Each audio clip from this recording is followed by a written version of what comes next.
नमस्कार मित्रांनो, ह्या व्हिडिओमध्ये आपण नैसर्गिक आच्छादनाचे काही फायदे पाहणार आहोत. नैसर्गिक आच्छादन म्हणजे निसर्गात मिळणाऱ्या घटकांपासून बनवलेले आच्छादन.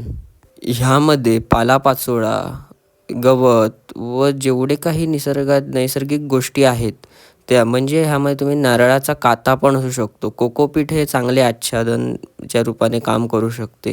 आता हे पाहू शकता, ही आता सुपारीची बाग आहे. ह्यामध्ये ते सुपारीची जी सालं असतात त्यांचेच आपण ते आच्छादन केलेले आहे. आच्छादनाचा फायदा म्हणजे सूर्यप्रकाश आहे तो हा थेट जमिनीवरती बसत नाही.